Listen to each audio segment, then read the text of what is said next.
Gravity. It's all around us, and it's fairly important. So how would we simulate it? First, we should probably understand what gravity is. Or maybe we shouldn't. Let's use a simplified version. Luckily, 350 years ago, some guy already thought about all of this and gave us a pretty good equation. In this approximation, each object with mass applies a pulling force on all other objects with mass. So how do you go about actually simulating this in Unity? Well, to my surprise, applying Newton's equation is very simple. For each frame of the simulation, all you have to do is apply a force from each object with mass to all other objects with mass, like I said before. And this is what it looks like in C#. Luckily, because I'm using Unity, I don't have to think about collisions, and all I have to do is just apply the force to each object. First, I define a gravitational constant. I also define a couple of other variables, but most of these aren't really that important. What is important though is the gravities array. With this gravities array, I essentially just get all other copies of this script in all other objects, and I add it to a list. Then I go through each one of these objects and apply this force to all of them. So this is just the bulk of the computation, and it's just taking the distance to the power of 2, the distance between this object and the other object to the power of 2. Then I multiply this object's mass with the mass of the other object and divide it by that distance squared. Then I multiply all that by the gravitational constant, then multiply that by the direction, then multiply that by time.fixed delta time. This way it's computer independent and you don't get any weird jumps. Then I just add a force to the current object, and it will shoot it towards the other objects in my scene. And that's pretty much it. At first I thought my code wasn't working because nothing was moving on the screen, but then I realized that gravity is an actually pretty weak force when using mass values that aren't in the hundreds of thousands. So to avoid huge mass values, I multiplied the gravitational constant by a huge number, so I can use more manageable mass values. I also put in a public vector 2 for the starting velocity. By the way, this code is probably really inefficient, so if you see something that I could improve, then please let me know by writing a comment. When I first wanted to make a gravity simulation, I thought that it would take me at least a couple of days to get something moving, but no, it's really easy, and I finished in about an hour. I should warn you that gravity simulations can actually be quite harmful. I mean, after this little project, I forgot what I was supposed to do for hours. I kept fiddling around with the starting conditions, and it's just absolutely mesmerizing. Here's some interesting systems which I made. Basically just what's happening is that these two have similar mass values, and they're going in opposite directions. So this one has a starting velocity in the x direction, and this one has a starting velocity in the negative x direction. And so they just continuously orbit each other perfectly. It's very interesting. Another interesting simulation is this model solar system.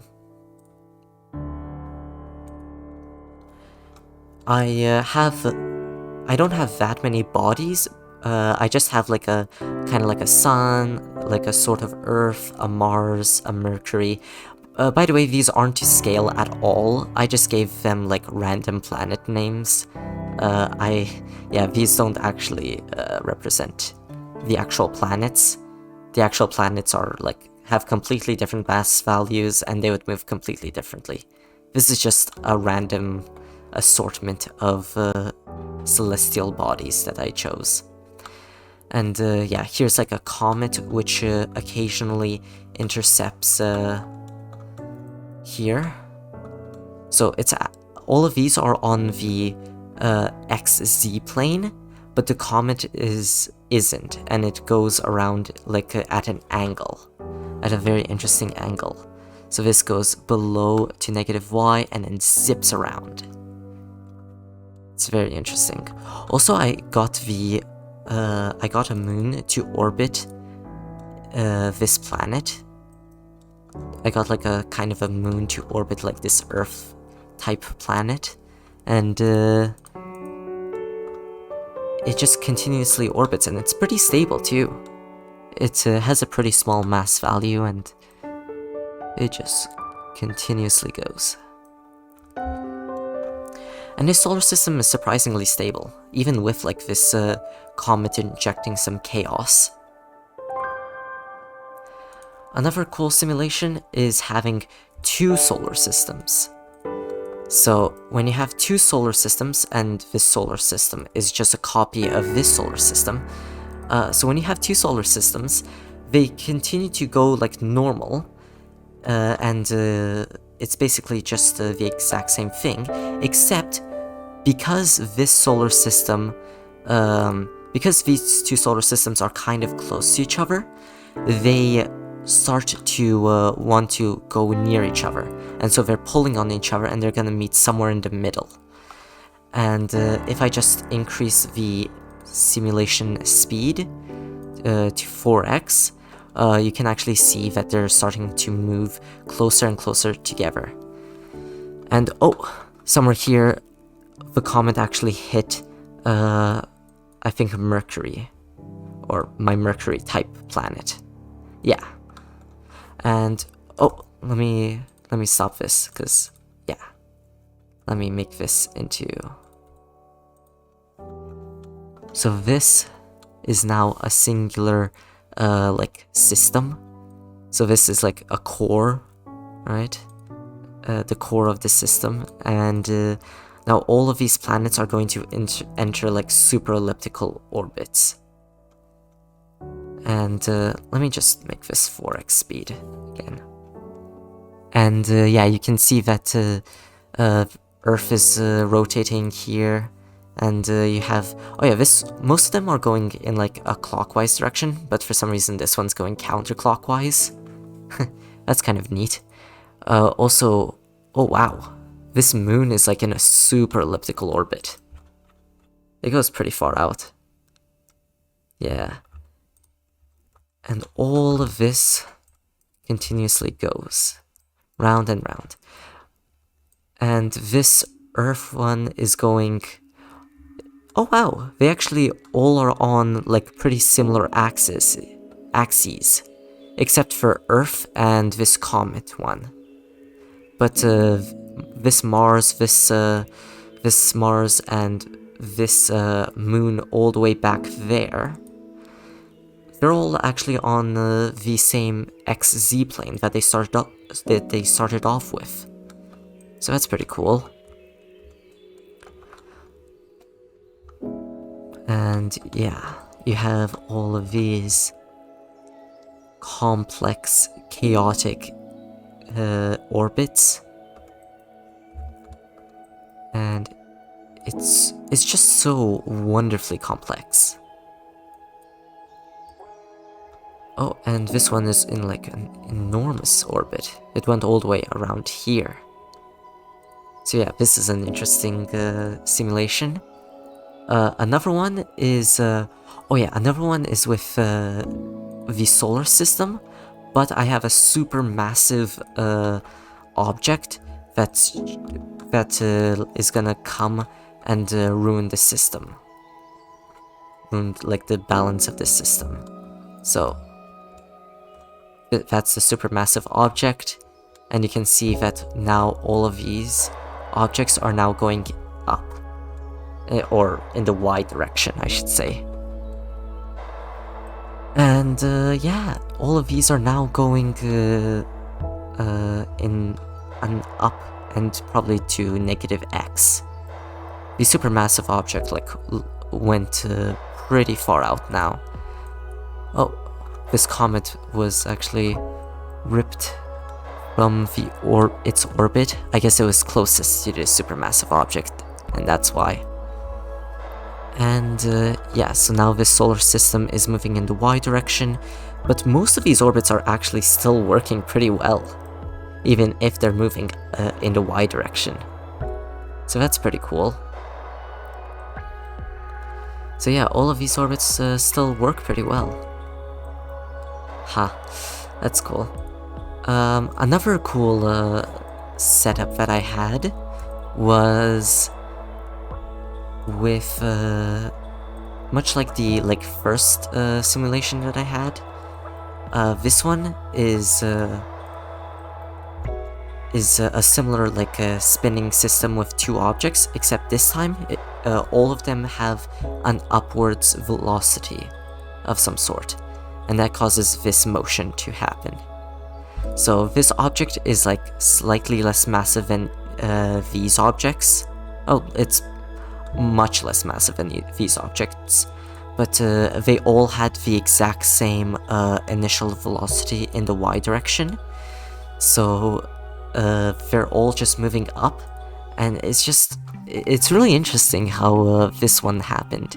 It's almost like an engine, and it just keeps moving into the Y direction to infinity.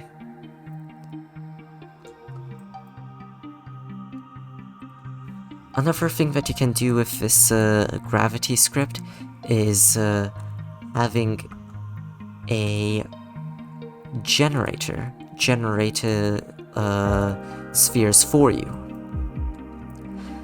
So I made this little generator script which generates a solar system for me, and this is how it looks with just one generator. And it so it generates this plane and this object, and this actually works pretty well. And I put it to 4x speed, and so this, just with this cluster of objects, let me turn this off. Just with this cluster of objects, all on, by the way, this is all on the XZ plane, so it's all, there's no Y values. So just with this, I can make, yeah, so if you let this simulate for a while, you actually get some pretty interesting results. It starts to form almost like a solar system with another couple of objects orbiting this main core of objects right here. So that's pretty interesting, and if we can see it, it's probably gonna eject one of these outer balls pretty soon, and yeah, it's gonna do that pretty soon. It's building up speed now, and pretty soon, and this is at 4x speed. It takes a while, but it happens eventually. And yep, so this one is now in a stable orbit around it, and more of these balls are getting ejected, and yep, more of them are getting ejected like it happened before, I should say, and yep, it just keeps going. So yeah, and this eventually, all of these balls eventually condensate into just one big object, and it creates a binary system, or close to a binary system. There are usually still a couple of balls which orbit close to this core. I have no better name for it, so I'm just gonna call it a core. So yeah, and as you can see, it's already a stick. They're already sticking to each other, and so this kind of formed one almost planet, and then it gets destroyed, and then it yeah, eventually more stick to each other, and they form a big planet. This is really interesting here, but something that's also really interesting is doing that, but like just way more. So if I have like 3 of these, and they're all stacked on top of each other, and I let it run, it actually forms this massive 3-dimensional version of that. And this one actually, because it has so much more mass, it starts rotating quicker. And so it's gonna start ejecting things much faster than before, in the other system. And soon it's going to start ejecting. Pretty soon. And yeah, this was some gravity simulations. They're really easy to make, and I would recommend you to make one. It's just so much fun to do this and just to play around with it, and it's just incredible. Oh, and yeah, it started ejecting things from this core, and it creates this like mesmerizing nebula, I guess. I don't know what to call it, but yeah, it just creates this thing.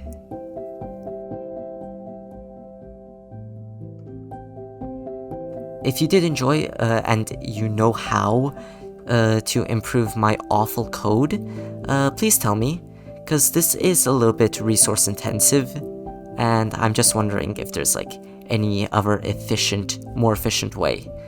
And so yeah, this has been a gravity simulation. I hope you enjoyed, and yeah, bye.